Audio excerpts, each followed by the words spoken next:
ফকীৰগঞ্জত ব্ৰহ্মপুত্ৰৰ গৰাখহনীয়াৰ কালৰূপ গৰাখহনীয়াৰ কবলত ফকীৰগঞ্জ অঞ্চলৰ বহুকেইটা চৰকাৰী প্ৰতিষ্ঠান ব্ৰহ্মপুত্ৰৰ জলপৃষ্ঠ বৃদ্ধি হোৱাৰ লগে লগে দক্ষিণ শালমাৰা তথা নৱগঠিত বৰচিং জৰুৱা সমষ্টিৰ ফকীৰগঞ্জ অঞ্চলত আৰম্ভ হৈছে ব্ৰহ্মপুত্ৰৰ প্ৰবল গৰাখহনীয়া গৰাখহনীয়াৰ কবলত পৰিছে ফকীৰগঞ্জ অঞ্চলৰ বহুকেইটা চৰকাৰী প্ৰতিষ্ঠান সময় থাকোঁতেই গৰাখহনীয়া প্ৰতিৰোধৰ ব্যৱস্থা গ্ৰহণ নকৰিলে ভয়ংকৰ বিপদৰ সন্মুখীন হ'ব ফকীৰগঞ্জ অঞ্চলৰ ৰাইজ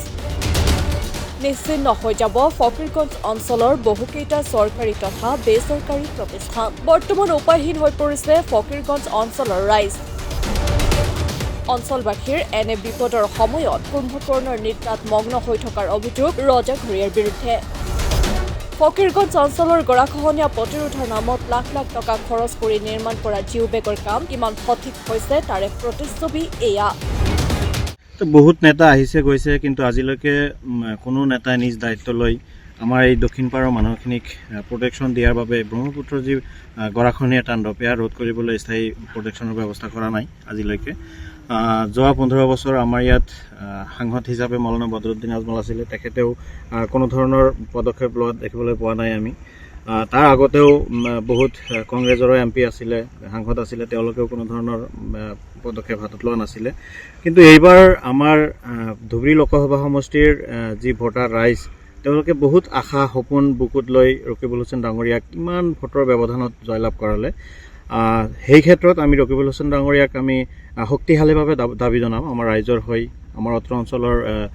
বিচিং জৰুৱা সমষ্টিৰ দক্ষিণ পাৰ ফকীৰগঞ্জৰ পৰা হাজিহাটলৈকে গোটেইখিনি আমি ৰাইজ তথা ধুবুৰী লোকসভা সমষ্টিৰ ৰাইজ সকলে মিলি আমি আমাৰ নতুনকৈ সাংসদ হোৱা ৰকিবুল হুছেইন ডাঙৰীয়াক আমি শক্তিশালীভাৱে দাবী জনাম যে অতি সোনকালে তেওঁ আমাৰ যি এই ব্ৰহ্মপুত্ৰ গৰাখহনীয়া তাণ্ডৱ বিগত 30-40 বছৰৰ পৰা চলি আছে ইয়াৰ পৰা আমাক সাধাৰণ জনসাধাৰণক গৰীব দুখী মানুহক অতি সোনকালে ৰক্ষা কৰক স্থায়ী প্ৰটেকশ্যনৰ ব্যৱস্থা কৰক হয় তেখেতৰ ভূমিকা আপোনালোকৰ লগতে গোটেই সমষ্টিবাসী ৰাইজে বুজি পাইছে গম পাইছে সেইকাৰণে হয়তো ইমান ভোটৰ ব্যৱধানত এইবেলি ৰকিবুল হুছেইন ডাঙৰীয়াক সাংসদ হিচাপে বিবেচিত কৰিছে নিৰ্বাচিত কৰিছে তো যদি আমাৰ বদৰুদ্দিন আজমল ডাঙৰীয়াৰ ভূমিকা ভাল থাকিলেহেঁতেন তেনেহ'লে নিশ্চয় মানুহে ৰাইজে ভোট দিওঁতে চিন্তা কৰিলে হয় যে আজমল ডাঙৰীয়াকে কাবৰ লাগে বা আকৌ লৈ আহিম নে ৰকিবুলক লৈ আহিম কিন্তু ৰাইজে গোটেইখিনি ভালদৰে জানি বুজি চিন্তা চৰ্চা কৰি আমাৰ ৰকিবুল হুছেইন ডাঙৰীয়াক কংগ্ৰেছৰ প্ৰাৰ্থী আছিলে তেওঁক জয়লাভ কৰাইছে তেওঁৰ প্ৰতি আস্থা আছে বিশ্বাস আছে গতিকে আমি ৰাইজৰ হৈ তেওঁৰ ওচৰত বাৰ বাৰ আমি দাবী জনাম যে অতি সোনকালে আমাৰ ধুবুৰী লোকসভা সমষ্টিৰ উন্নতিৰ লগতে আমাৰ দক্ষিণ পাৰ ফকীৰগঞ্জৰ পৰা এইফালে